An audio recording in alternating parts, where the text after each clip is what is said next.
We are discussing the Aries constellation today from an astrological perspective, and a lot of what people don't understand is that there is a huge difference between the sign and then the perspective, right?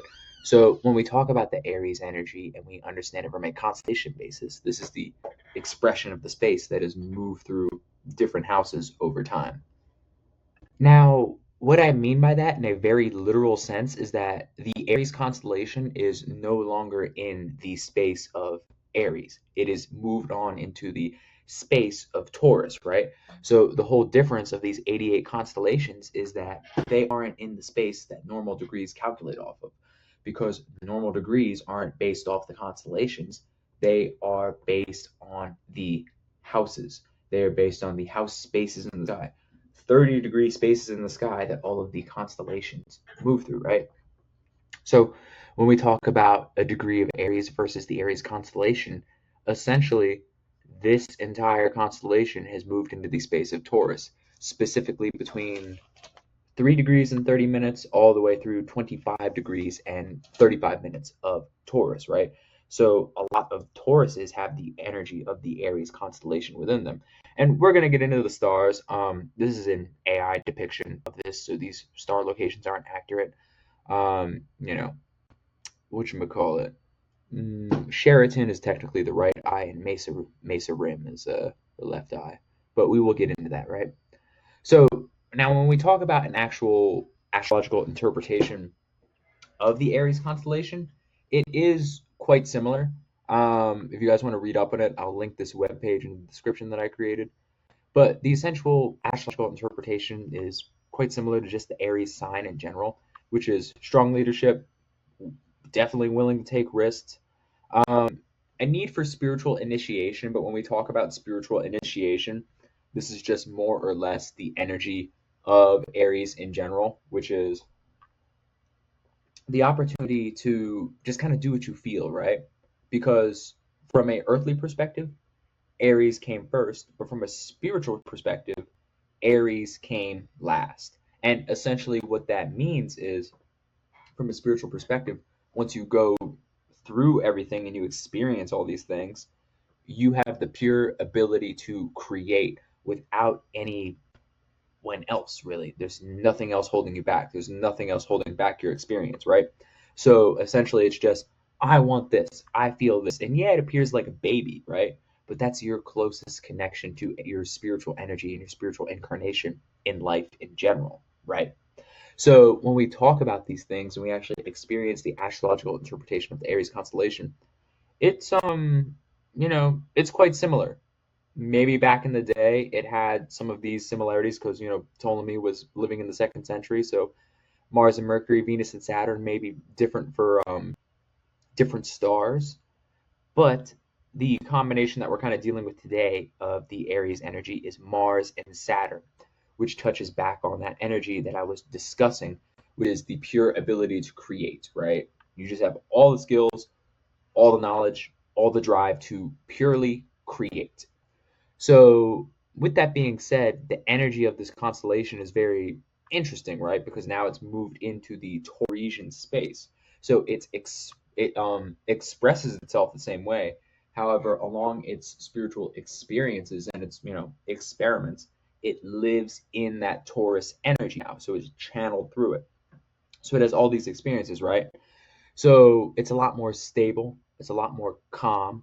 You can kind of look at it similar to progress charts, which is something that I don't really recommend for a lot of people. I don't recommend a lot of people like going into different charts, doing different things unless you consult like a actual astrologer. And even then, if you were going to pull different charts for different aspects of life, I would definitely consider Vedic astrology, because a lot of Western astrologers are like they're just not versed in that like specific aspect. Like they know how to do like the alignments and all that stuff, but like when it comes to like pulling a specific chart for this and like 5,000 years of traditional study, go Vedic for that situation.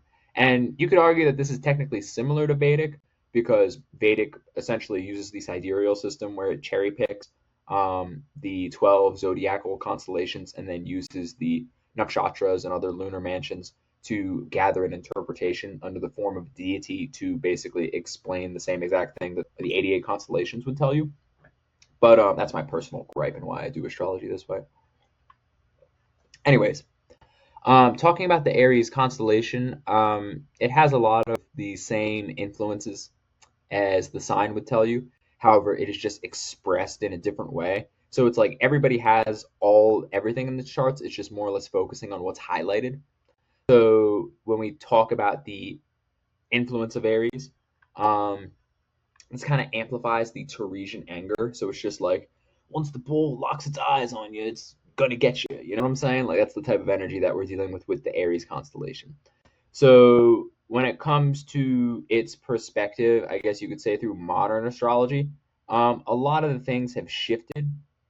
So it's kind of like this is where it comes into what I was talking about of where it's sort of moved on from this energy of Mars and Mercury and Venus and Saturn, where it shifts a little bit, and it's just straight like Aries, right? Like it's straight focused, it's straight doing all these things, which is ironically the detrimental planets of what we're experiencing in Taurus, right? So what we're dealing with in the modern Aries perspective is a lot of assertion, a lot of individualism, a lot of desire for personal freedom, but having an emphasis on the resources that you need to get there, which is that Taurean influence, right?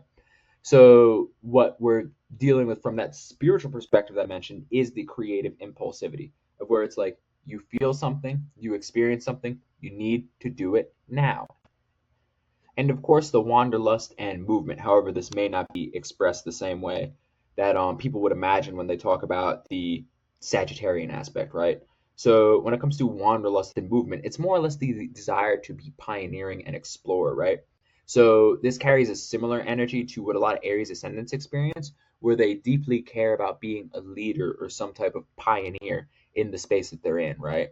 So it's kind of that energy of the square between their Aries crown and then Cancerian fourth house, where it's like they really care and they really need to be seen. They really need to experience and they really need to like direct this uncompromising ambition towards their own energies. However, they get distracted by a leadership role or some type of pioneering energy that benefits other people when in reality they're just like gaining that energy of what other people kind of want from them, right? So that's essentially the vibe of the Aries energy and the Aries constellation. It's quite similar to the traditional understanding of Aries. However, you have to understand the difference of the specific degrees and how it is expressed, which is kind of what we're covering when we go over the list of the actual stars in this space, right? So we actually have a couple more stars on top of like Hamal, Sheratan, and Mesarthim. Um, this isn't exactly an order of degree, however, we are going in order of degree, which is going to be Mesarthim, Sheratan, and then Hamal, and then we're also doing Koleon and Bharani. So essentially, I'll just show you kind of where it is. This is a range between 3 degrees and 30 minutes of Aries, all the way through 18 degrees of, sorry, not Aries, but Taurus. So as I mentioned in the beginning, Sheratan is essentially let me double check. Sheratan is the right eye of the Aries constellation, so it's right here. And then Mesarthim is the left eye, which is right here. And then Hamal is the between the neck and the back. Um, I got started thinking of that song. My neck, my back, can't say that YouTube and my crack. Um, so yeah, and then we also have Koleon, which is the lower belly of Aries, and then we have Bharani, which is there's actually a cluster of stars, but the specific one we're focusing on is the connection between the booty cheeks and the tail, right? So this is all once again between 3 degrees and 30 minutes of Taurus, and then 8 degrees or 18 degrees and 32 minutes of Taurus, which is pretty much going to cover all aspects of the Aries constellation. Like, yeah, there's some stuff at the feet, yeah, there's some stuff over here. But essentially, this covers the broad energy of what different clusters, how they would influence you, right?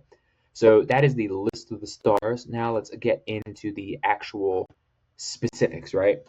So starting on Mesathrim. So we'll do 10, 10. So Mesathrim is it's often called the servant or the bound, and it is not necessarily it's not necessarily like servitude or slavery in that way, but if we use a jumping off point from what I was talking about in the Aries ascendant space rather than the and that kind of square that they experience between the Aries and then the Cancerian thing. Mesathrim, they are often seen as the servants, right? So the servants in the way of they are in servitude of their need to be in a pioneering space for leadership, right? So this is the left eye of the Aries constellation. So it's like it's headstrong, it's focusing on what it wants, but what it wants and how it wants to express its Aries energy is through pioneering and leadership. And how they are bound to that is they don't necessarily understand and they often negate their own personal needs of how they want to express their Aries energy. So this is where they kind of can learn a lot from Aries ascendants because they get caught up in that square, you know? And if you look at the degree that they're at in Taurus, which is 3 degrees and 30 minutes of Taurus, it's kind of like they're right out of that cusp between the Taurus and Aries space. So they're not in that lava energy, they're in that earth energy. And they don't necessarily understand um, how they can properly express that, right? How they can properly interpret that, how they can properly understand what is going on in regards to why they feel this way. They are just stuck in that energy of pioneering and needing to create and needing to fill like a void and a role of what they have going on, right? Let me move this up a little bit. Perfect. So they sort of feel this like void of needing to be important and needing to provide tangible value. However, they don't necessarily understand what's going on in regards to how they open themselves up and how they need to really be in a space to truly see um, their unwitting expression of the Aries energy, right? And that's where it comes from that like spiritual left energy of the genuine unknown of where they don't necessarily understand what's going on. So they're kind of like chasing their tail and experiencing that square where an Aries ascendant person will eventually understand that square within themselves. But since they have this star that is on them, it pushes them to be in that as much as they may not like to accept it, a people pleasing state and space, right? So yeah, I mean it's a good star. It'll get you where you need to go. It'll definitely make you valuable to a lot of people, but you will have this kind of void until you really learn the lesson that like you aren't creating for you, if that makes any sense. So it's like it's sort of holding back, it's sort of not. You know what I'm saying? So yeah. Now when we move on to the next star, which is Sheraton, reminds me of the hotel chain. Sheratan is of a similar affliction. However, it is a little different, right? Because it doesn't have that spiritual left field energy that is sort of blinding it from what's actually going on. So, as you can see, Sheraton is seen as the second brightest star in the Aries constellation. And instead of it being kind of like a slave to that energy of, I guess you could say, leadership and pioneering servitude, it is more impulsive, right? It's more geared towards quick decisions, and it has a proper like it knows what it's doing. You know, it just knows what it feels and what it sees, and it's kind of like almost closer to that Gemini energy where people think that like ooh squirrel, you know, like I need to do this, I need to experience that, I need to make this happen right now. Sheraton is at 4 degrees and 20 minutes of Taurus. So, for all of you that understand what date 420 is on and how it correlates to the cusp of the Aries Taurus constellation, aka putting fire to the earth and all that stuff, you know, people who have that energy of Sheraton are probably more geared towards that impulsivity. I would say impulsivity rather than addiction. It's a powerful star to really like be a self starter, but following through may not be necessarily in the cards unless they are kind of following a certain feeling. It kind of reminds me of a I forget what star I was talking about, but it was one of the other stars in the series. It might have been in the I don't know if it was the Argos. I think it was the Argos Navy, but it might have been the Aura constellation of where it's like as long as they follow a feeling, they will be divine. Like you know what? That probably is Markab in the um, Argos Navis constellation. But yeah, anyways, they have that feeling of just like pure impulsivity of where it's like they have an intuitive guide to what they need to do and what they need to experience, but whether they follow through is another story. So it's a weird kind of space to be in with Sheraton because it's just straight up impulsive. It sees what it wants, it does what it wants, and it experiences those things.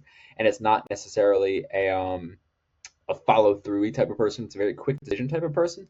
So as long as they have someone with like a very strong Saturnian container to kind of guide them and sort of put them in the position of being that like intuitive compass that a lot of people need. There can be a lot of benefits to people with Sheraton, but that star specifically on its own is purely impulsive and not exactly as beneficial as people may would have liked, right? So let's move on to Hamal, which is 1616. Um, Hamal is at 8 degrees of Taurus.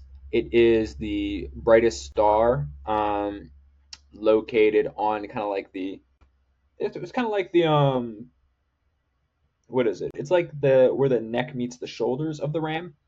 It's essentially right here. And Hamal is, it's Arabic for lamb. It has a pretty strong magnitude. A lot of people can see it. It's a very strong influence, and it carries the same energy of Mars and Saturn, kind of like how the Aries constellation does in general, right? So Hamal is essentially that energy that is upholding the vibes of the Aries constellation and upholding the energies and upholding the space, right? So if you think about the Aries constellation, everybody thinks of it as the ram's head. So Hamal being at the neck and sustaining the entire body, it essentially upholds that energy of Aries, right? So while it has that impulsive nature, that divine guidance, and that divine ability to create, it also upholds the ability to sustain, right? So it's kind of like I sort of see it as similar to the like not number nine like life path people, of where it's like they're kind of like they're known, they can get the job done, but they're also like tucked off in a way of where they're not necessarily at the center stage of what's going on. However, they carry the ability to do that, but they're more in a sort of support role of where they help they help like they help keep the ball rolling, and they have that Aries energy, that divine guidance, but they also have that like Saturnian core of where they hold themselves to a certain standard of what they need to upkeep, right? And this kind of comes back for people in our generation who have that because they are born with it at the 8th degree of Taurus, which is a very, very deep, I guess you could say, monetizable energy in numerology because it is the second sign of the zodiac at 8 degrees, which is 28, which is the numerological number of wealth and abundance, right? So a lot of these people who have Hamal, it's like they're like, yeah, I want to do this, I want to be lit. Fame is sort of cool, but if it's not helping me get to a bag, I'm not doing that.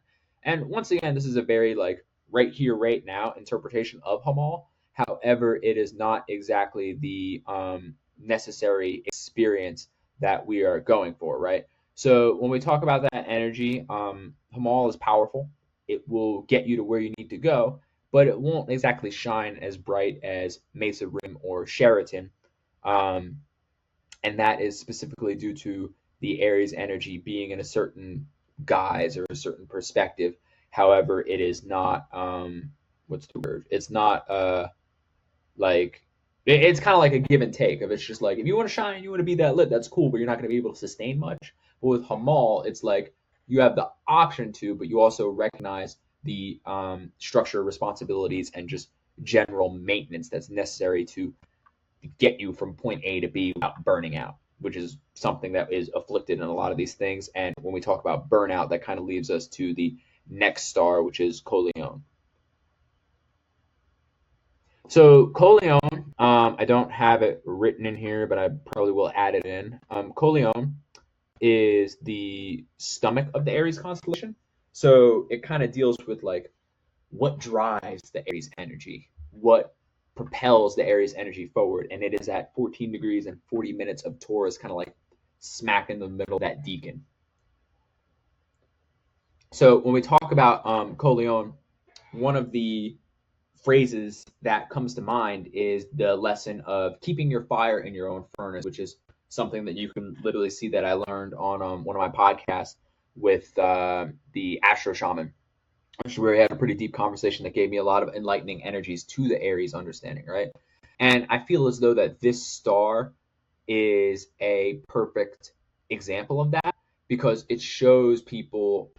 It's almost like this star innately carries the lesson that Mesathrim needs, which is the energy of understanding of how to do things for you, how to keep that Aries energy for yourself, how to keep that internal like chakra spinning on your goals and your understanding and your perspective, right?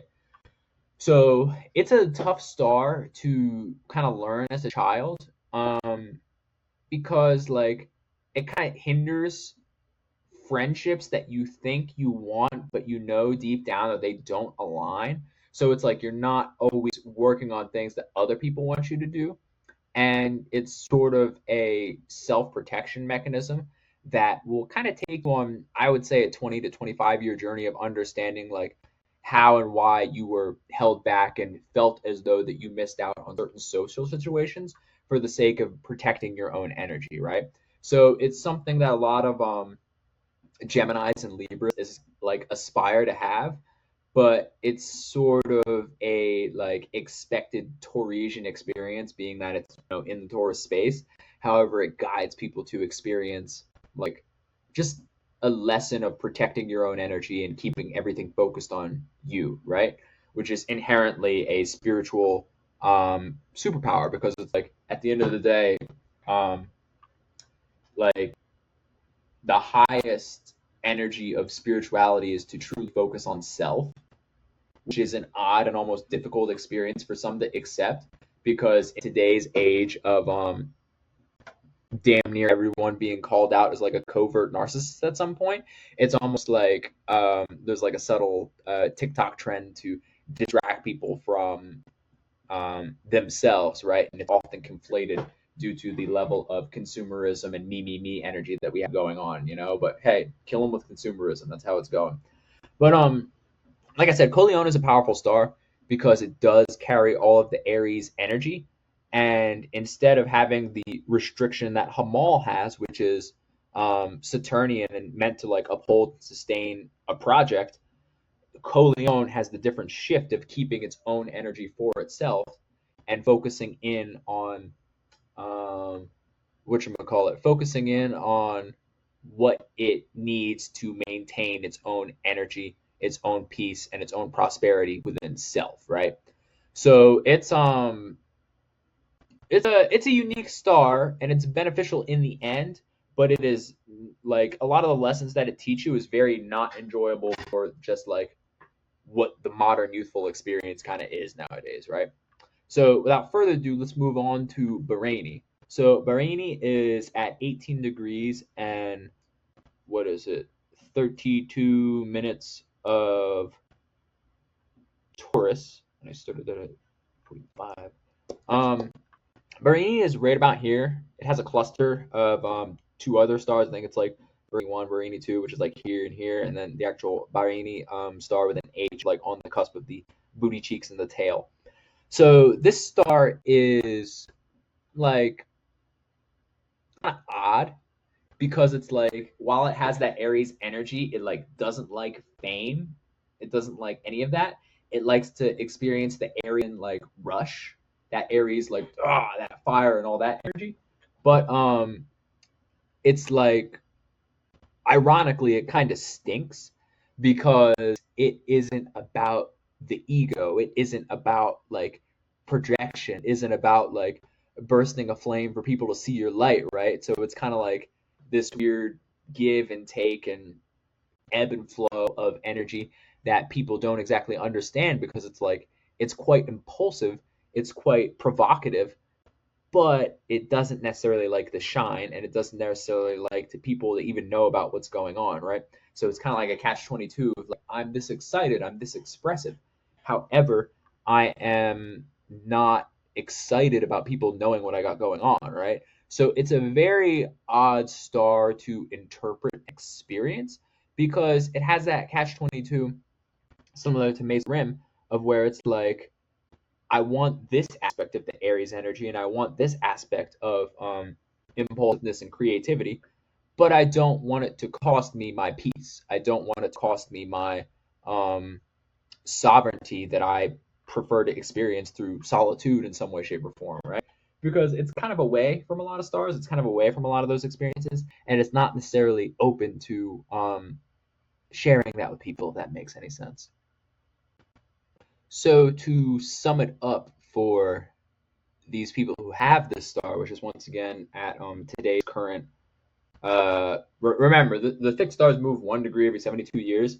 So if you have something in 18 degrees and 32 minutes of Taurus, but you were born in like 1980 or you were born in like 2050, it's very likely that a different star aligns with you. So I highly recommend either looking it up or getting a fixed star reading from someone who is, literally, like, as of right now, I feel like I'm the only person on YouTube, as my Aries moon says that. I'm the only person on YouTube actually doing astrological breakdowns of all the constellations and fixed stars. So, hook up with an expert and get your fixed star reading. You feel me?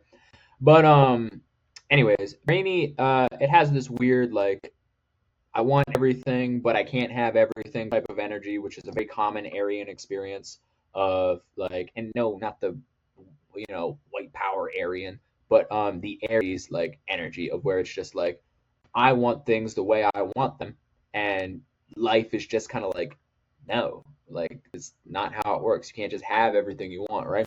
You can work towards it, you can build towards it, but can you make it happen? No, not always. And this is something that people with Bharani need to accept, because they don't understand that, like, just because you have that ego, you have that expression, you have that just pure desire to experience something, you can't not have a light.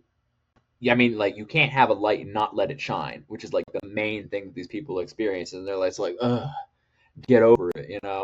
So that's just the energy of the Aries constellation and a few select stars that pretty much cover the basis. Obviously, there's more stars. I think there's about like 15 or 16 stars in the Aries constellation total. However, the general main energy is what I just discussed. So they're all either breakdown subsections of what is already experienced. And if you want to know the specifics, get a fixed star reading. Like and subscribe. Catch y'all later.